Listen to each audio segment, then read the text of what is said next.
നമുക്ക് അദ്ദേഹത്തിന്റെ കൂടുതൽ വിശദാംശങ്ങളിലേക്ക് വരാം. അതിനു മുമ്പ് ഇപ്പോൾ അഡ്വക്കേറ്റ് പി ജോസഫ്, ദേശീയ കത്തോലിക്ക കോൺഫെഡറേഷന്റെ പ്രതിനിധി ആണ് ഇപ്പോൾ ചേരുന്നത്. ശ്രീ പി ജോസഫ്, എത്രത്തോളം സന്തോഷകരമായ അഭിമാനകരമായ ഒന്നാണ് ജോർജ് കുവക്കാടിന്റെ ഈ സ്ഥാനാരോഹണ ചടങ്ങ്, അദ്ദേഹത്തിന് അങ്ങനെ ഒരു പദവി ലഭിക്കുന്നു എന്നത്?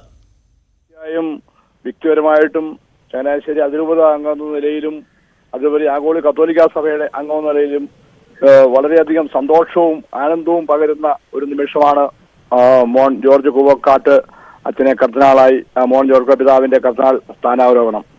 തീർച്ചയായും അത്യപൂർവമായി നടക്കുന്ന ഒരു സംഭവമാണ്. ഒരു സാധാരണ വൈദികൻ നേരിട്ട് സഭയുടെ രാജകുമാരൻ എന്നറിയപ്പെടുന്ന കർദിനാൾ പദവിയിലേക്ക് മാർപ്പാപ്പ നേരിട്ട് നിയമിക്കുന്നത്. ഇതിനെ കർദിനാളായിട്ട് നിയമിച്ചതിന് ശേഷം മാത്രമാണ് അതിന്റെ ഭാഗമായ ആർച്ച് ബിഷപ്പ് പദവി നൽകപ്പെടുകയുണ്ടായത്.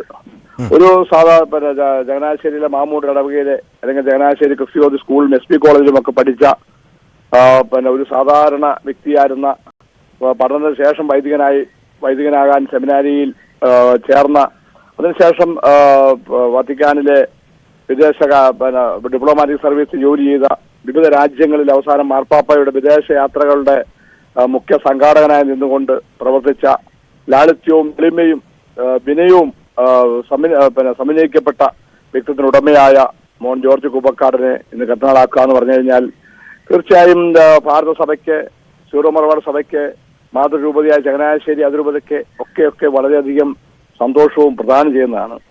അതായത് നമ്മൾ നന്മകൾ ചെയ്തു കഴിഞ്ഞാൽ മറ്റുള്ളവർക്ക് വേണ്ടി ഉപകാരങ്ങൾ ചെയ്യുകയൊക്കെ ജീവിതത്തിൽ പ്രാവർത്തികമാക്കിയാൽ ഏതൊരു ആൾക്കും ഏതൊരു വൈദികനും കർദിനാളാകാം എന്ന് തീർച്ചയായും ദൈവത്തിന്റെ ആ ഒരു പ്രത്യേക അനുഗ്രഹം അദ്ദേഹത്തിന് ലഭിക്കും എന്ന് തെളിയിക്കപ്പെടുന്ന ഒരു നിമിഷങ്ങൾ കൂടിയാണിത്. തീർച്ചയായും കർദിനാൾ എന്ന പദവി എന്ന് പറഞ്ഞു കഴിഞ്ഞാൽ രണ്ടു വിധത്തിലാണ്. സഭയുടെ രാജകുമാരൻ എന്നറിയപ്പെടുന്നു, അതിനുപരിയായിട്ട് മാർപ്പാപ്പയുടെ ഉപദേശകനാണ്. അതെല്ലാം ഉപരി മാർപ്പാപ്പയെ തെരഞ്ഞെടുക്കുന്ന സംഘത്തിലേക്ക് അതിലെ ഒരു അംഗമാണ്.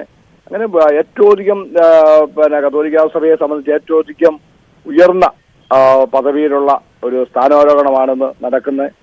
അദ്ദേഹം ഇതിനെല്ലാം ഉപരിയായിട്ട് ചങ്ങനാശ്ശേരി അതിരൂപതയെ സംബന്ധിച്ച് ചങ്ങനാശ്ശേരിയുടെ മൂന്നാമത്തെ കർദിനാളാണ്. ആദ്യത്തെ സഭാതലവനായിരുന്ന മേയർ ആർച്ച് ബിഷപ്പ് കർദിനാൾ മാർ ആന്റണി പടിയറയ്ക്കും ജോർജ് ആലഞ്ചേരി പിതാവിനും, രണ്ടാമത്തെ പിന്നീട് മേയർ ആർച്ച് ബിഷപ്പായ ജോർജ് ആലഞ്ചേരി പിതാവിനും ശേഷം ചങ്ങനാശ്ശേരിയിലുണ്ടാകുന്ന മൂന്നാമത്തെ കർദിനാളാണ്. അതെല്ലാം ഉപരി SP കോളേജിലെ പഠിച്ച വിദ്യാർത്ഥി നിലയിലെ മൂന്നാമത്തെ കർദിനാളാണ്. മാർ ജോർജ് ആലഞ്ചേരിക്കും ക്ലീമിസ് ബാവയ്ക്കും ശേഷം ചങ്ങനാശ്ശേരി SP കോളേജ് ലോകത്തിന് സംഭാവന ചെയ്യുന്ന മൂന്നാമത്തെ കർദിനാളാണ് ശ്രീ മോൻ ജോർജ് കുവക്കാട്ട്. അങ്ങനെ നിരവധി രീതികളിൽ തന്റെ കഴിവും വ്യക്തിത്വവും ഒക്കെ ഉപയോഗിച്ച മോൻ ജോർജ് കുവക്കാടിന്റെ ഈ സ്ഥാനലബ്ധിയിൽ നമ്മളെല്ലാവരും സന്തോഷിക്കുന്നു. സഭയ്ക്കും അദ്ദേഹത്തിന്റെ ഒരു കാര്യം പറയാം, അദ്ദേഹത്തിന്റെ ആ അംഗീകാരത്തിനോട് താതാത്മ്യം പ്രാപിക്കുന്നതിന്, അതിനോടുള്ള നന്ദി അറിയിക്കുന്നതിനുമാണ് നമ്മുടെ പ്രധാനമന്ത്രി നരേന്ദ്രമോദി പോലും നമ്മുടെ കേന്ദ്രമന്ത്രി ജോർജ് കുര്യന്റെ നേതൃത്വത്തിൽ ഒരു സംഘത്തെ തന്നെ വത്തിക്കാനിലേക്ക് അയച്ചു. അവിടെയാണല്ലോ അഡ്വക്കേറ്റ് പി ജോസഫ്, ഈ മാർപ്പാപ്പ വീണ്ടും ഇന്ത്യയിലേക്ക് എത്തും, ഇന്ത്യയിൽ സന്ദർശനം നടത്തും എന്നതിങ്ങനെ കുറെ നാളുകളായി നമ്മൾ കേൾക്കുന്നതാണ്. ഇപ്പോഴാകട്ടെ ഈ മാർപ്പാപ്പയുടെ സന്ദർശനങ്ങൾ അടക്കം കോർഡിനേറ്റ് ചെയ്യുന്ന ആൾ കൂടിയാണ് ഇത്തരത്തിലൊരു സ്ഥാനാരോഹണൻ ആകാൻ പോകുന്നത്.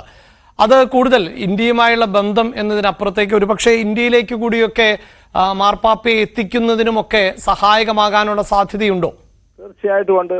ഇന്ത്യ ഗവൺമെന്റ് അതിന് ആവശ്യമായ നടപടികൾ എടുക്കുകയാണെങ്കിൽ മാർപ്പാപ്പയുടെ സാധാരണയായി ഒരു രാജ്യത്തേക്ക് പോകുന്നതിന് 2-3 വർഷമൊക്കെ പറയുന്നുണ്ടെങ്കിൽ പോലും അതൊക്കെ വളരെ വേഗത്തിലാക്കുവാനും ഒക്കെ സാധിക്കും. അത് ഗവൺമെന്റ് ഭാഗത്തു നിന്നുണ്ടായ ഇപ്പം തീർച്ചയായും പ്രതിനിധി അയക്കുന്നതോടുകൂടി അതിനുള്ളൊരു മുന്നോടിയാണെന്നാണ് നമുക്ക് കാണുവാൻ സാധിക്കുന്നത്.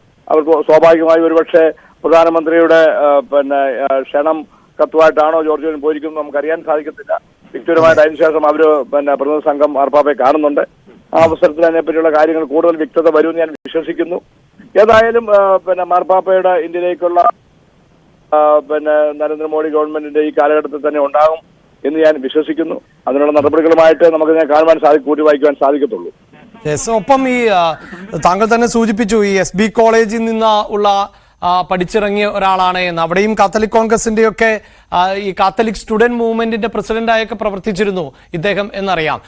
പ്രത്യേകമായ ആ രൂപതയ്ക്ക് കീഴിലും മറ്റുമൊക്കെ ദേവാലയങ്ങളിൽ പ്രത്യേകമായ പ്രാർത്ഥനകളോ അങ്ങനെയുള്ള ചടങ്ങുകളോ ഒക്കെ ഉണ്ടോ? ചങ്ങനാശ്ശേരി അതിരൂപതയിൽ പൂർണ്ണമായും ഇന്ന് അദ്ദേഹത്തിന് വേണ്ടിയുള്ള കൃതജ്ഞാബലികളും കാര്യങ്ങളും ഒക്കെ എല്ലാ രൂപതയാണ്. രൂപതയിൽ നിന്നൊരു പ്രതിനിധി സംഘം പോയിട്ടുണ്ട് റോമിലേക്ക്. അതിന്റെ ഭാഗമായി പാർശ്വ കൗൺസിൽ അംഗങ്ങളും ബാക്കിയുള്ളവരും എല്ലാവരും തന്നെ ഈ ചടങ്ങുകൾ വീക്ഷിക്കുന്നുണ്ട്. മുഴുവൻ ആൾക്കാരും തന്നെ ചങ്ങനാശ്ശേരി രൂപതയിൽ പൂർണ്ണമായും ഇതിനെ വീക്ഷിക്കുകയാണ്. ചങ്ങനാശ്ശേരി രൂപത മാത്രമായിട്ട് കാണണ്ട, സീറോ മലബാർ സഭ മൊത്തമായി കാണുന്നതിനെ സഭയ്ക്ക് കിട്ടിയിരിക്കുന്ന ഒരു വലിയ അനുഗ്രഹവും ഒരു അംഗീകാരവുമാണ്. ആഗോള കേരളത്തെ സംബന്ധിച്ച് പറഞ്ഞ ആഗോള 3 സഭകളും സീറോ മലബാറും സീറോ മലങ്കരയും ലത്തീൻ സഭയും ഒന്നിച്ച് ഇതിനെ സന്തോഷത്തോടുകൂടി സ്വീകരിച്ചിരിക്കുകയാണ്. അങ്ങനെ വിഭേദങ്ങളും എല്ലാവരും തന്നെ അതിന്റെ ഒരു പ്രാർത്ഥനാ അന്തരീക്ഷത്തിലാണ് ഈ ദിവസങ്ങളിൽ, ഈ രാവിലെ തുടർന്ന നിമിഷങ്ങളിൽ. യെസ്, അതാണ് അഭിമാനകരമായ സന്തോഷകരമായ നിമിഷം എന്നാണ് അഡ്വക്കേറ്റ് പി പി ജോസഫ് പ്രതികരിച്ചത്. വളരെയധികം നന്ദി ടോം. എന്തായാലും നമുക്ക് രാത്രി വരെ കാത്തിരിക്കണം. 8:30 വത്തിക്കാനിലെ പ്രാദേശിക സമയം വൈകിട്ട് 4 മണിക്ക് ശേഷം ആണ് ഈ പ്രാർത്ഥനാ ചടങ്ങൊക്കെ ആരംഭിക്കുന്നത്. ഏതാണ്ട് 1 മണിക്കൂറിലധികം നീണ്ടു നിൽക്കുന്ന ചടങ്ങ്, 1.5 മണിക്കൂറോളം നീണ്ടു നിൽക്കുന്ന ചടങ്ങ് എന്നാണ് നമുക്ക് മനസ്സിലാക്കാൻ പറ്റിയിട്ടുള്ളത് ഇപ്പോൾ.